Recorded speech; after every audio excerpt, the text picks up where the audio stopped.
আমাদের জালসা কেন্দ্রে এত সুষ্ঠু সুন্দরভাবে নির্বাচন হইতেছে, আমার মনে হয় জালসা সেন্টারে ধামরার বুকে একটা নজিরবিহীন একটা ঘটবে তমিজবার জন্যে, যে ধানের শীষের জন্যে, তমিজবার জন্যে এবং তারেক জিয়ার হাতকে শক্তিশালী করার জন্য।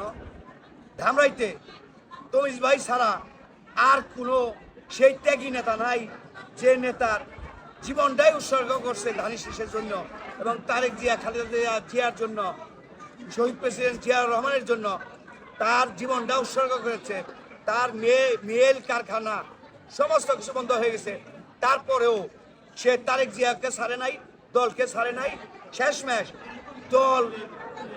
দলের পরীক্ষিত সৈনিক হিসাবে তমিজ ভাই আজকে ধানের শীষের প্রতীকে ধামরাইতে এমপি হতে যাচ্ছে ইনশাল্লাহ। কিছুক্ষণ পরেই রাত হওয়ার সাথে সাথেই সেই রেজাল্ট আমরা পাবো এবং দেখা যাইতেছে ভোটার উপস্থিতি আল্লাহর রহমতে যেভাবে হচ্ছে আমরা আশা করতে পারি নিশ্চিত 100% নিশ্চিত বিপুল ভোটে আমার সেই প্রিয় নেতা সেই তমিজ ভাই এমপি হতে যাচ্ছে ধামরাই। আসসালামু আলাইকুম, সকলকে ধন্যবাদ। ঠিক আছে।